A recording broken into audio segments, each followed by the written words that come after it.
Hi everyone, నేను మమతా నిఖిలేష్. ఈరోజు ఇంకొక స్పెషల్ రెసిపీతో మీ ముందుకు వచ్చాను. అదే ఇండియన్ స్టైల్లో పాస్తా ఎలా చేసుకోవాలి అనేది. సో ఎందుకు ఇండియన్ స్టైల్లోనే చెయ్యడం అని అంటే, మనం వేరే రకాలుగా చేస్తే అందులో మనము ఈ మైదా కానీ కార్న్ఫ్లోర్ కానీ వైట్ సాస్ అని ఇవన్నీ యూస్ చేస్తారు. డైజెషన్కి ప్రాబ్లం అవుతుంది. మనకి మన స్టైల్లో, మన ఇండియన్ స్టైల్లో మనం రెగ్యులర్గా ఫుడ్ ఎలా తింటామో అలా తింటే మనకి ఈజీగా డైజెస్ట్ అవుతుంది అండ్ టేస్టీగా కూడా ఎలా చేసుకోవాలనేది ఈ వీడియోలో చూస్తాను.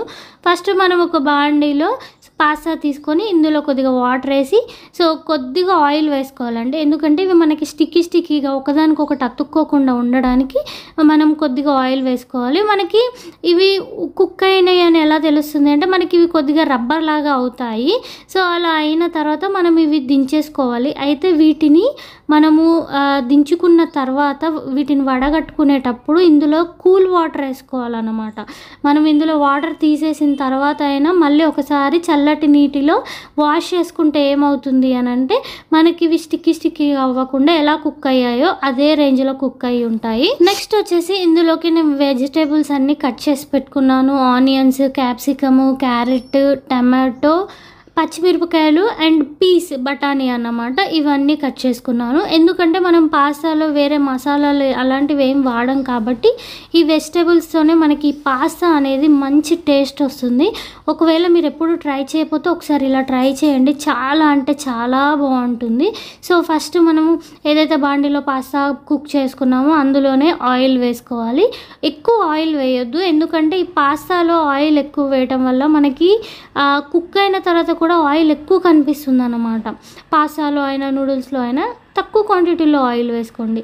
సో నెక్స్ట్ ఆనియన్స్, బఠానీ, పచ్చిమిరపకాయలు, మనం ఏమేమి వెజిటేబుల్స్ కట్ చేసుకున్నామో అవన్నీ కూడా వేసేసుకోవాలి. క్యాప్సికమ్ కానీ అవన్నీ కూడా. ఇవి మనకి కొద్దిగా లేట్ కుక్ అవుతాయి కాబట్టి మనం ముందు వేసేస్తున్నాను. పచ్చిమిరపకాయలు కానీ బఠానీ కానీ ఇవన్నీ కూడా. నెక్స్ట్ వచ్చేసి ఇందులో నేను క్యారెట్ అండి చాలా సన్నగా తరిగి పెట్టుకున్నాను అన్నమాట. చాప్ చేసి పెట్టాను చాలా సన్నగా. సో క్యాప్సికమ్ అవన్నీ కూడా వేసేస్తున్నాను. సో ఇవన్నీ వేసిన తర్వాత ఇవి మనకి కొద్దిగా దగ్గరికి కుక్ అవ్వాలండి. కుక్ అయిన తర్వాత ఇందులో కొద్దిగా అల్లం వెల్లుల్లి పేస్ట్, జింజర్ గార్లిక్ పేస్ట్ వేస్తున్నాను. మంచి టేస్ట్ వస్తుంది. సో తప్పకుండా ట్రై చేయండి, పిల్లలు ఇష్టంగా తింటారు. సో ఇవన్నీ మనము వైట్ సాస్ అని ఇవన్నీ వేయకుండా ఇలా సింపుల్గా ఈజీగా మనకి నచ్చిన స్టైల్లో మనం చేసుకొని తింటే టేస్ట్ బాగుంటుంది కదా. అండ్ నెక్స్ట్ వచ్చేసి టమాటో. ఫైనల్గా టమాటో మనకి తొందరగా కుక్ అయిపోతుంది కాబట్టి ఫైనల్గా టమాటో వేసేస్తున్నాను. సో ఒక 2 minutes ఈ వెజిటేబుల్స్ అన్నీ కుక్ చేసుకోవాలి. సో కొద్దిగా సాల్ట్ కూడా వేసేస్తున్నాను, ఎందుకంటే మనకి వెజిటేబుల్స్కి సాల్ట్ పట్టాలి. ఆల్రెడీ మనం పాస్తాలో కుక్ చేసేటప్పుడు కొద్దిగా ఉప్పు, కొద్దిగా ఆయిల్ వేసి కుక్ చేసుకున్నాము.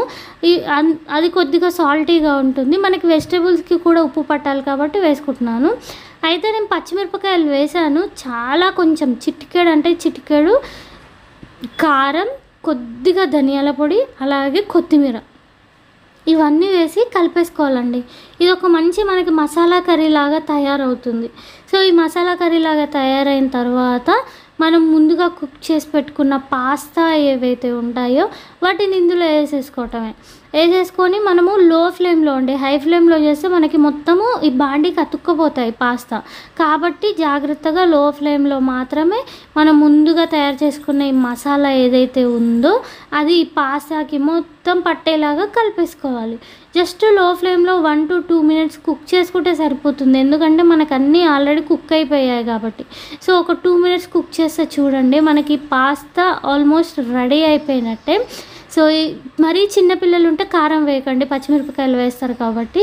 సో ఎంతో టేస్టీగా యమ్మీగా ఉండే పాస్తా ఇండియన్ స్టైల్లో ప్రతి ఒక్కరు సింపుల్గా ఇంట్లో ఉన్న వెజిటేబుల్స్ వాటితోనే చేసుకోవచ్చు. సో మీరు కూడా ట్రై చేయండి. ఈ వీడియో మీకు తప్పకుండా నచ్చుతుంది అనుకుంటున్నాను. ఒకవేళ మీరు ఎప్పుడు కూడా ట్రై చేయకపోతే ఒక్కసారి నేను చెప్పిన ప్రాసెస్లో చేయండి, చాలా టేస్టీగా యమ్మీగా వస్తుంది. సో ఈ వీడియో మీకు నచ్చింది అనుకుంటున్నాను. ఇంకో మంచి వీడియో వరకు Tata, by by, love you all.